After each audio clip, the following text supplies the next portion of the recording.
Baik, selamat siang Ibu dan rekan-rekan sekalian.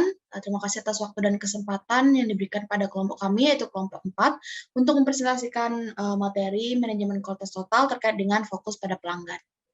Baik, sebelum melangkah ke materi, izinkan kami untuk memperkenalkan anggota kelompok kami, yaitu yang pertama ada Ida Bagus Putwedananta dengan NIM akhir 1013.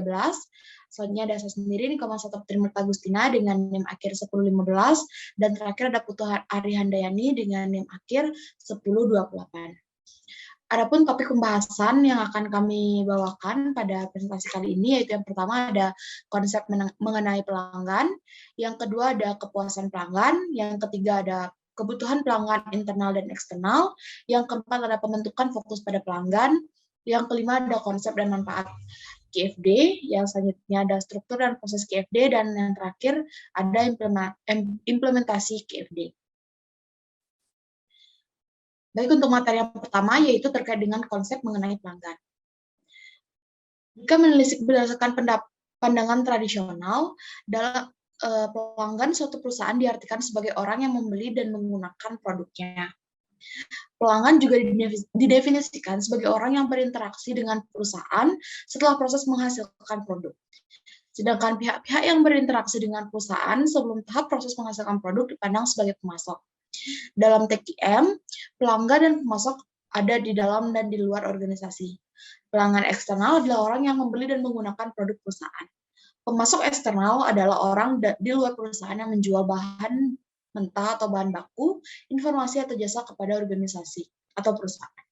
Sedangkan di dalam organisasi juga ada pelanggan internal dan pemasok internal.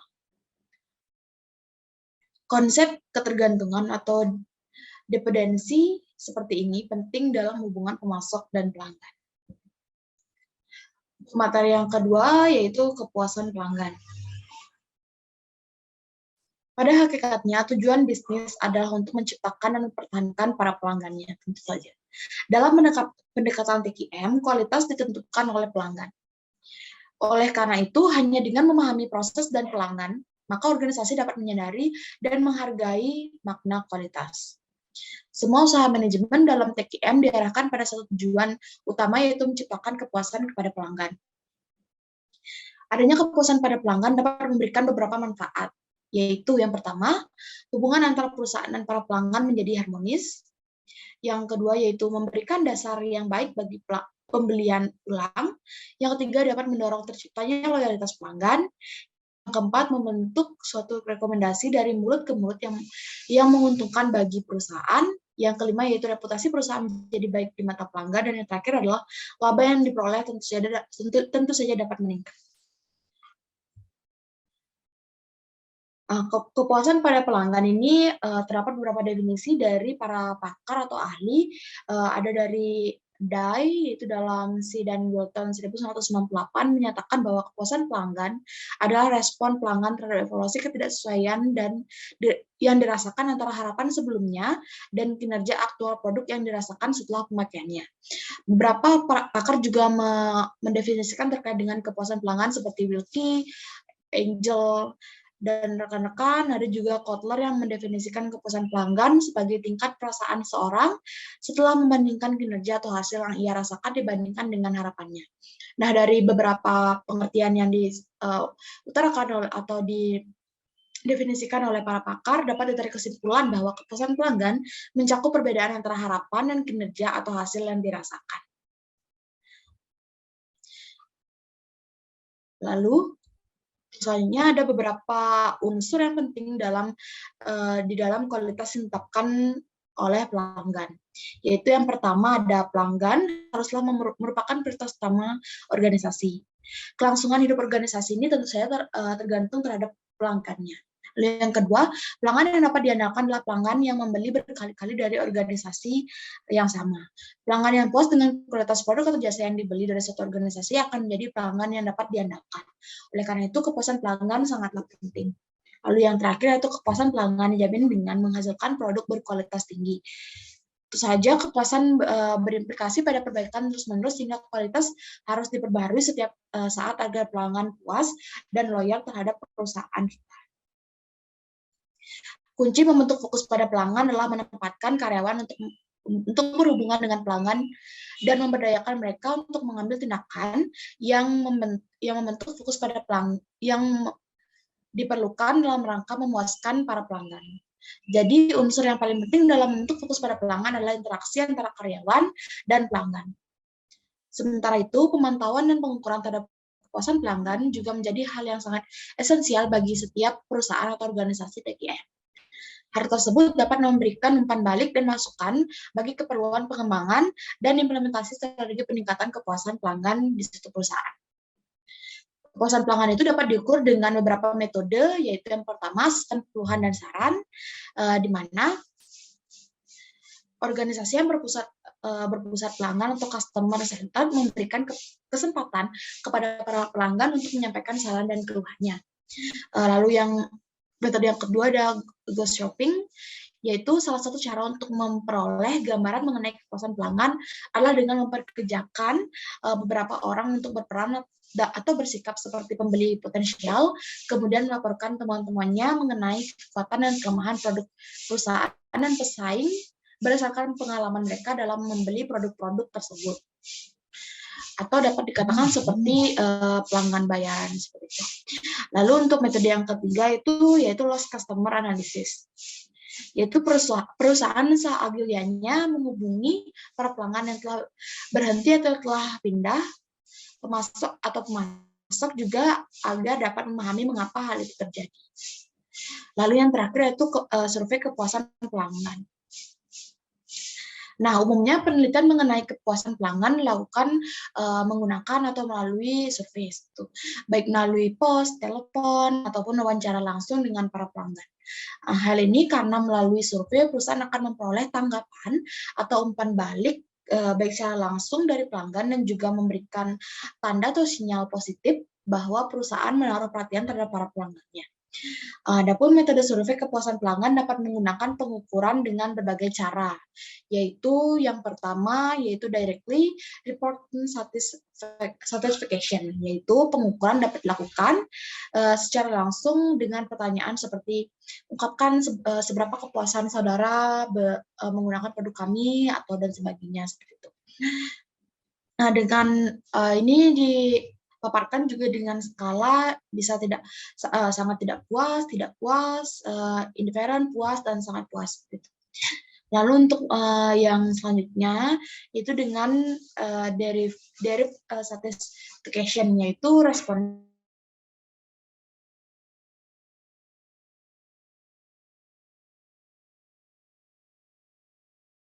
pertanyaan mengenai seberapa besar rasakan. Seperti itu. Lalu yang selanjutnya itu ada problem analisis, yaitu metode lain adalah dengan meminta responden untuk menuliskan masalah-masalah yang mereka miliki dengan penawaran dari perusahaan dan untuk menuliskan perbaikan-perbaikan yang mereka sarankan, untuk memberikan saran atau kritik seperti itu kepada perusahaan. Dan yang terakhir ada importance atau performance rating, yaitu selain responden juga dapat diminta untuk meranking seperti itu berapa elemen dari penawaran berdasarkan derajat pentingnya setiap elemen dan seberapa baik kinerja perusahaan dalam masing-masing elemen. Lalu berdasarkan hasil observasi selama bertahun-tahun, Peters tahun 1989 pada halaman 100-102 menyimpulkan 10 kunci sukses dalam pengukuran kepuasan pelanggan. Yang pertama itu ada frekuensi, yaitu setiap perusahaan perlu melakukan survei formal mengenai kepuasan pelanggan paling sedikit setiap 60-90 hari sekali. Di samping itu juga diperlukan survei informal paling sedikit yaitu 1 bulan sekali. Lalu yang kedua ada format. Sebaiknya yang melakukan survei formal adalah pihak ketiga di luar perusahaan atau bukan pihak internal perusahaan. Hasil yang diperoleh harus disampaikan kepada semua pihak dalam organisasi atau perusahaan. Setiap keluhan dari pelanggan juga harus diketahui oleh semua jaringan organisasi, baik manajemen maupun karyawan. Lalu yang selanjutnya, yang ketiga yaitu isi atau konten. Sebaiknya pertanyaan yang diajukan adalah pertanyaan-pertanyaan standar yang dapat dikuantitatifkan. Lalu yang keempat atau desain isi, yaitu perusahaan perlu melakukan pendekatan sistematis dalam memperlihatkan atau memperhatikan setiap pandangan yang ada.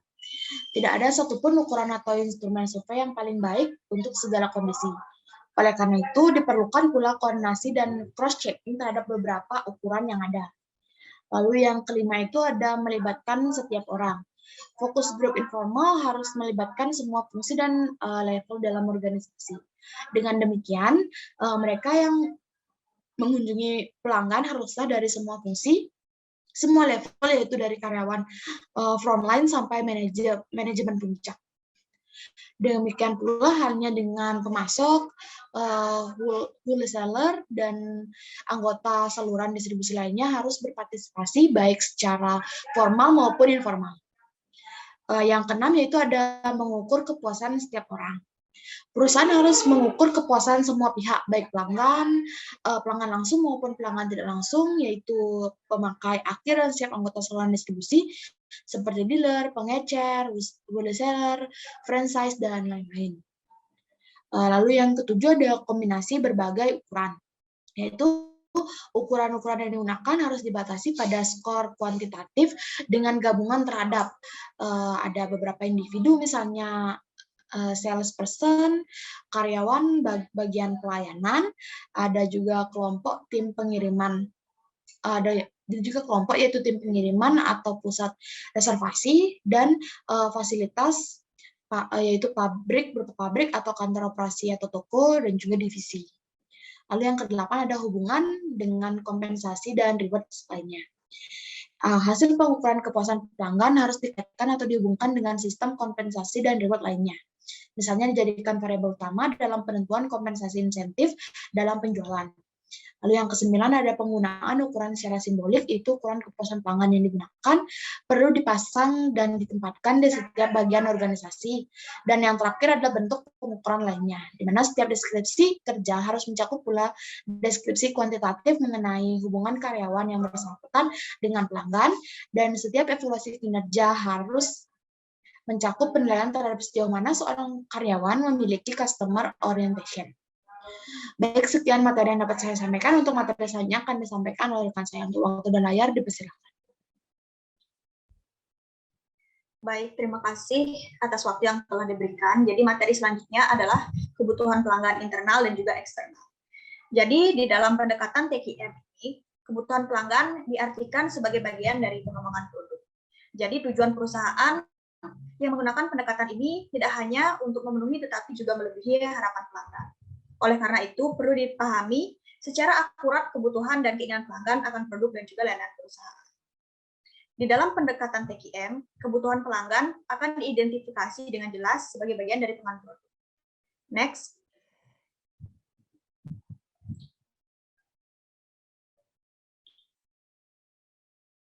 Jadi, untuk mengetahui kebutuhan pelanggan internal dan juga eksternal, terdapat 6 langkah pendekatan yang dapat digunakan untuk mengidentifikasinya.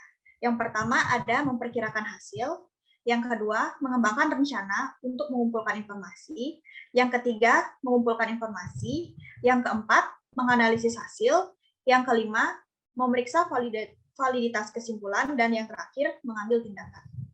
Jadi, kunci untuk mengidentifikasi kebutuhan pelanggan internal ini adalah adanya komunikasi secara terus-menerus. Next.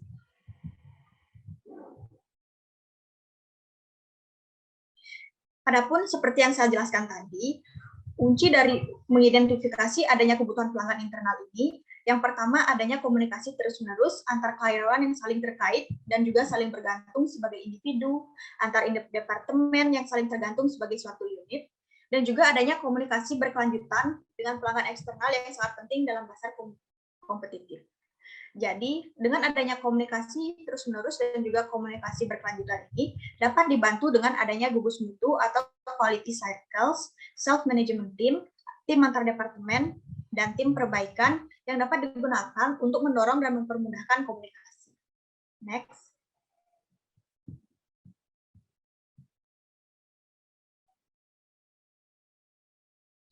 Kemudian materi selanjutnya ada pembentukan fokus pada pelanggan. Jadi menurut Whiteley dalam Goods dan David, karakteristik perusahaan-perusahaan yang sukses dalam membentuk fokus pada pelanggan akan dijelaskan sebagai berikut. Next. Yang pertama ada visi, komitmen, dan suasana. Manajemen telah menunjukkan di dalam kata-kata dan tindakan bahwa pelanggan penting bagi perusahaan, Perusahaan berkomitmen kuat untuk kepuasan pelanggan dan kebutuhan pelanggan lebih diutamakan daripada kebutuhan internal. Jadi salah satu cara untuk menunjukkan komitmen ini adalah dengan menjadikan fokus pada pelanggan sebagai faktor kunci ketika mempertimbangkan promosi dan juga kompensasi. Yang kedua, ada penjajaran dengan pelanggan. Perusahaan yang bersifat customer driven akan menyajarkan dirinya dengan para pelanggan. Hal ini dapat tercermin dengan beberapa cara seperti pelanggan berperan sebagai penasihat dalam penjualan, pelanggan tidak pernah dijanjikan sesuatu yang lebih daripada yang dapat diberikan, karyawan memahami atribut produk yang paling dihargai pelanggan, dan memasukkan umpan balik dari pelanggan ke dalam proses pengembangan produk. Kemudian yang ketiga, ada kemauan untuk mengidentifikasi dan mengatasi permasalahan pelanggan. Di sini, perusahaan yang bersifat customer driven akan selalu berusaha untuk mengidentifikasi dan juga mengatasi permasalahan pelanggannya. Hal ini dapat tercermin seperti keluhan pelanggan dapat dipantau dan dianalisis, selalu mengupayakan adanya umpan balik dari pelanggan, dan perusahaan berusaha mengidentifikasi dan menghilangkan proses prosedur yang tidak menciptakan nilai bagi para pelanggan. Kemudian selanjutnya, ada memanfaatkan informasi dari pelanggan. Perusahaan tidak hanya mengumpulkan umpan balik bagi pelanggan, tapi juga dapat menggunakan dan menyampaikannya kepada semua pihak yang membutuhkan dalam rangka melakukan perbaikan. Yang kelima, ada mendekati para pelanggan. Di dalam pendekatan TQM ini, tidak cukup bila perusahaan hanya pasif dan menunggu umpan balik yang disampaikan oleh pelanggannya saja. Untuk di pasar global yang kompetitif, hal ini akan menuntut perusahaan agar melakukan pendekatan yang lebih aktif sehingga dapat melakukan pendekatan kepada pelanggan yang akan melakukan hal-hal seperti memudahkan para pelanggan untuk menjalankan bisnis, berusaha mengatasi semua kebutuhan pelanggan, memudahkan para pelanggan dalam menyampaikan keluhannya, misalnya lewat surat, telepon, atau datang langsung. Kemudian yang keenam, ada kemampuan, kesanggupan, dan pemberdayaan karyawan. Selain pelanggan, di sini karyawan juga akan diperlakukan sebagai profesional dengan kemampuan dan wewenang untuk melakukan apa yang mereka anggap perlu dan memenuhi kebutuhan pelanggan. Hal ini berarti bahwa setiap karyawan benar-benar memahami produk yang mereka tawarkan dan kebutuhan pelanggan yang menyertainya. Kemudian yang ketujuh, ada penyempurnaan produk dan proses secara terus-menerus. Perusahaan yang berpusat pada pelanggan akan secara terus-menerus akan meningkatkan produk mereka dan juga proses pembuatannya. Pendekatan ini dapat dilakukan dengan cara misalnya praktik-praktik bisnis yang dapat dipelajari dan dilaksanakan, siklus riset dan juga pengembangan secara terus-menerus dapat dikurangi, dan setiap masalah diatasi dengan segera. Dari ketujuh karakteristik ini akan berfungsi sebagai panduan untuk menciptakan fokus pada pelanggan. Perusahaan perlu mewujudkan karakteristik yang belum ada tersebut sehingga fokus pelanggan dapat terbentuk. Next.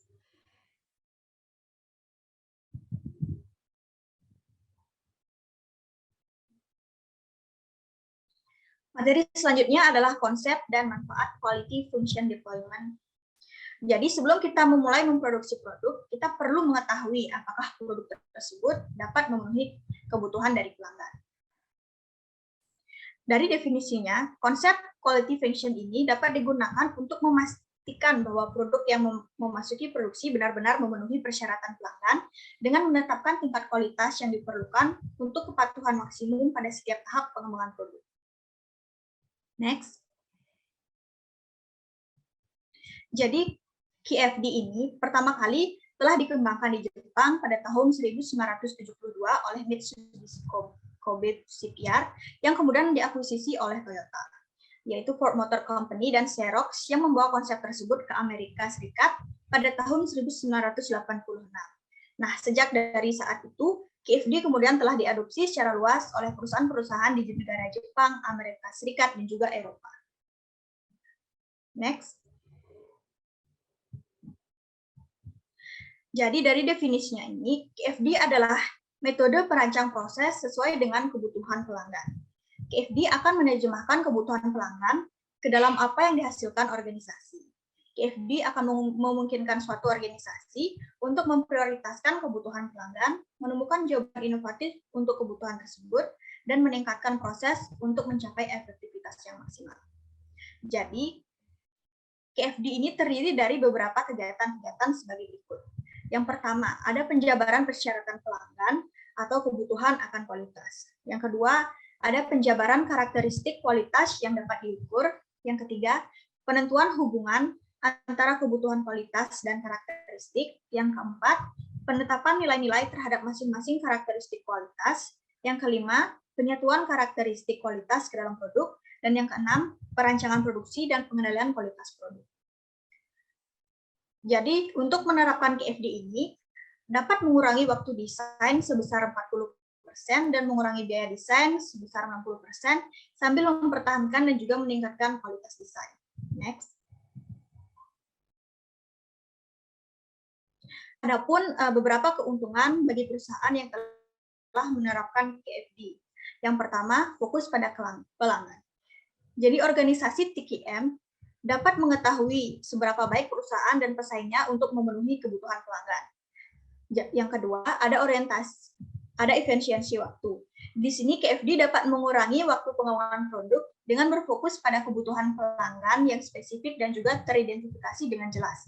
Oleh karena itu, waktu tidak akan terbuang sia-sia untuk mengembangkan fitur produk yang memberikan sedikit nilai atau tidak sama sekali bagi perusahaan. Yang ketiga, ada orientasi kerjasama tim. KFD ini adalah pendekatan kerjasama tim. Jadi semua keputusan dalam proses ini akan didasarkan pada konsensus dan dicapai melalui diskusi mendalam dan brainstorming. Oleh karena itu, tindakan akan diambil dan diidentifikasi sebagai bagian dari proses sehingga setiap individu dapat memahami tempat mereka yang paling tepat dalam proses dan memfasilitasi kerjasama tim. Dan yang keempat, ada orientasi pada dokumentasi. Salah satu yang dihasilkan oleh KFD adalah dokumen komprehensif mengenai semua data yang berhubungan dengan segala proses yang ada dan perbandingannya dengan persyaratan pelanggan.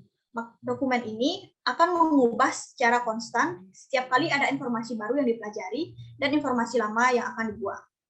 Informasi yang up to date mengenai persyaratan pelanggan dan proses internal sangat berguna apabila terjadi turnover. Baik, sekian materi yang dapat saya sampaikan. Untuk materi selanjutnya akan dijelaskan oleh rekan saya. Terima kasih.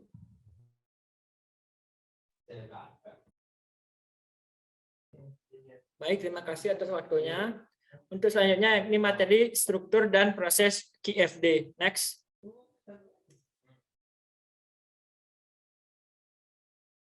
Analogi yang paling sering digunakan untuk menggambarkan struktur KFD adalah suatu matriks yang berbentuk rumah. Istilah yang sering digunakan adalah house of quality. Setiap matriks yang harus sebagai bagian dari proses KFD harus distrukturkan menurut bentuk rumah. Dalam siklus lengkap proses KFD matriks, masing-masing matriks memiliki manfaat tersendiri. Next. Nah, adapun manfaat matriks yang pertama, ini matriks 1. Matriks pertama digunakan untuk membandingkan persyaratan pelanggan dengan ciri-ciri teknikal produk yang berhubungan. Lalu yang kedua, ada matriks 2. Dipergunakan untuk membandingkan ciri-ciri teknikal pada matriks 1 dengan teknologi terapan yang berhubungan. Matriks 1 dan 2 menghasilkan informasi yang dibutuhkan, biasanya guna menjawab pertanyaan-pertanyaan yang ada. Lalu yang ketiga, matriks 3, digunakan untuk membandingkan teknologi terapan dari matriks 2 dengan proses pemanfakturan yang berhubungan. Matriks ini bermanfaat dalam mengidentifikasi variabel-variabel penting dalam proses pemanfakturan. Lalu yang keempat, matriks 4, bermanfaat untuk membandingkan proses pemanfakturan dari matriks 3 dengan proses pengendalian kualitas teli-teki yang berhubungan. Lalu menghasilkan informasi yang dibutuhkan untuk mengoptimalisasikan proses.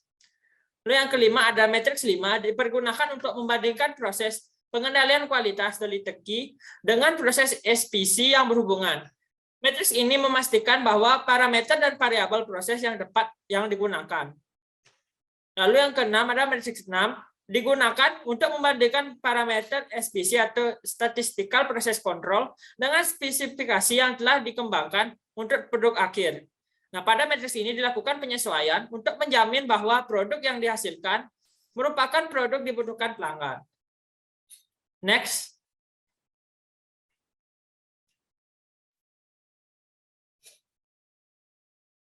Back.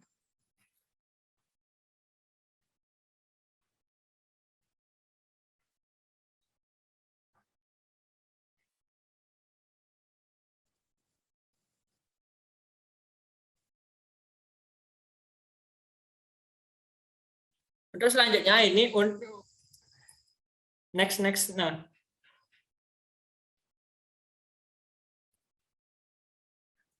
Selanjutnya,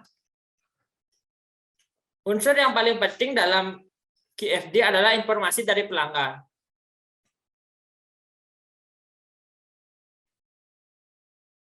Back nah. Pas.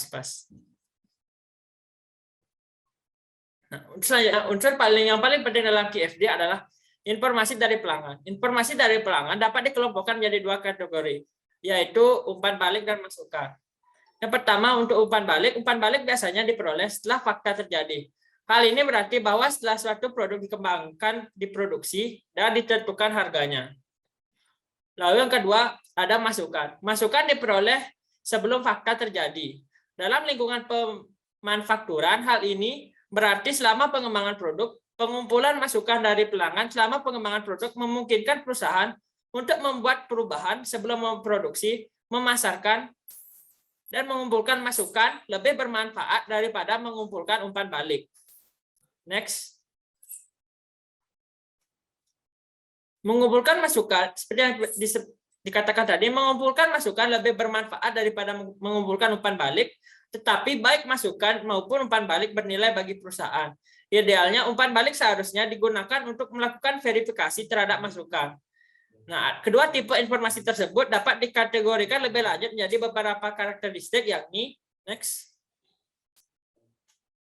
Yang pertama, ada informasi yang dikumpulkan. Informasi yang dicari atau diminta oleh organisasi, baik berupa masukan maupun umpan balik, pendekatan yang biasa digunakan dalam rangka mengumpulkan umpan balik, yakni berupa yang pertama ada survei kepuasan pelanggan, yang kedua ada penggunaan toll-free hotline, yang ketiga ada focus group, dan yang keempat ada tes terhadap pelanggan potensial. Next.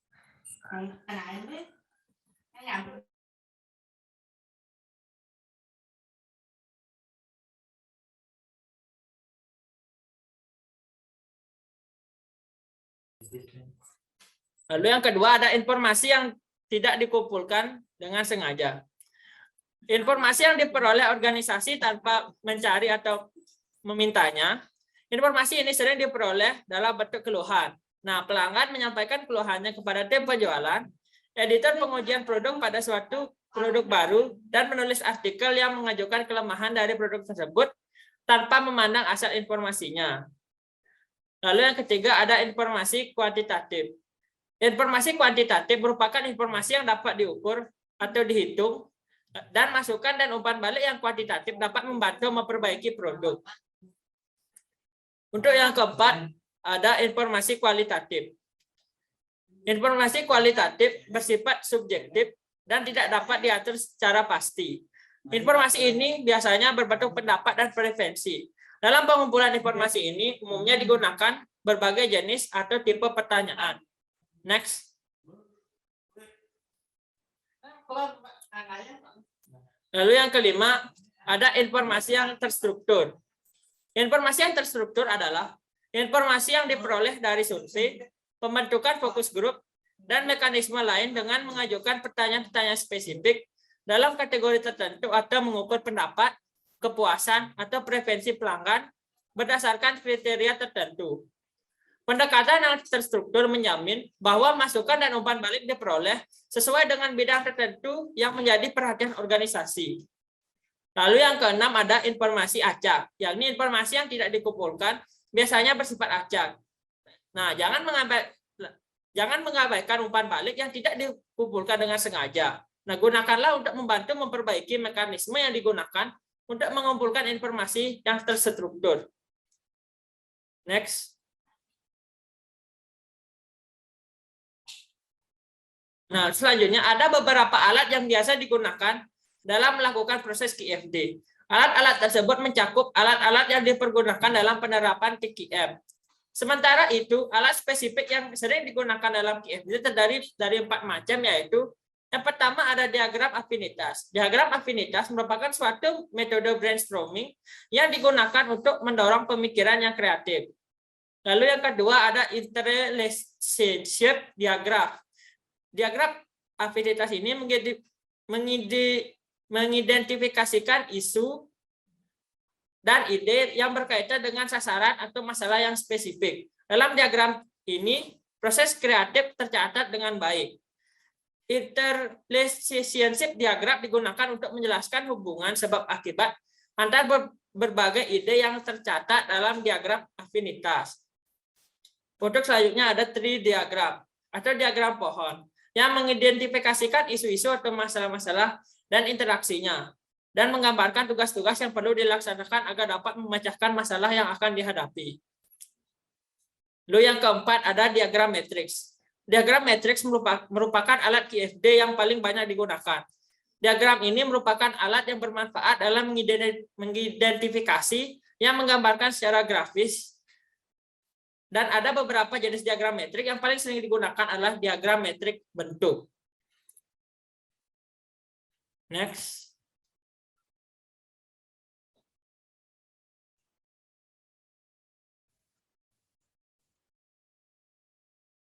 Baik, untuk selanjutnya, materi yang ke-7 yakni implementasi QFD.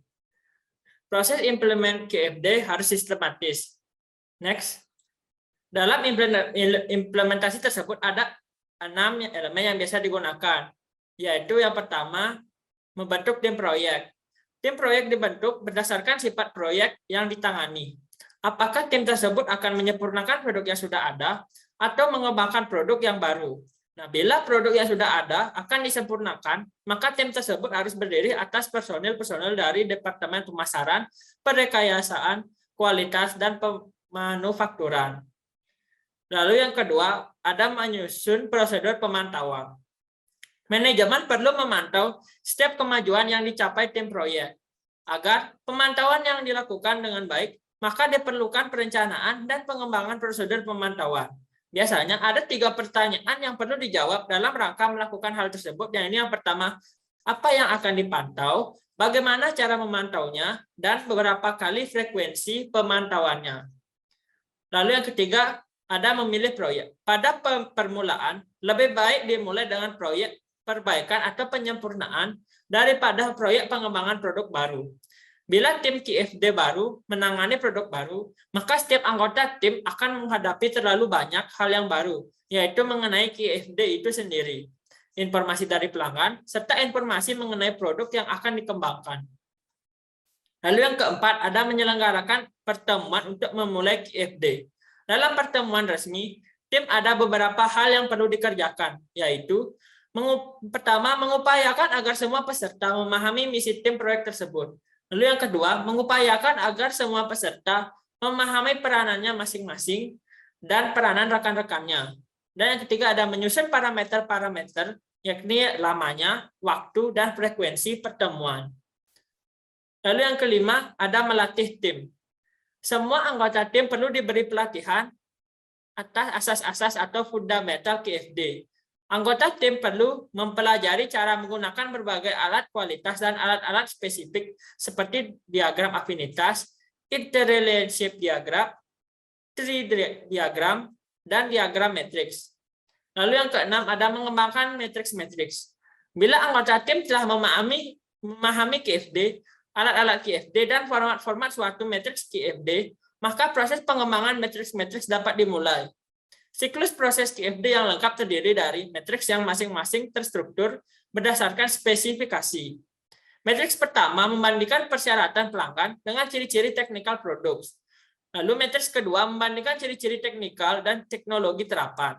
Dan matriks ketiga membandingkan teknologi terapan dan proses pemanufakturan. Lalu matriks keempat membandingkan proses pemanufakturan dan pengendalian kualitas. Lalu matriks kelima membandingkan proses pengendalian kualitas dan pengendalian proses statistikal, serta matriks keenam membandingkan proses statistikal dan spesifikasi produk akhir. Nah, dalam mempersiapkan semua matriks ini, alat-alat spesifikasi QFD digunakan sesuai dengan kebutuhan. Next.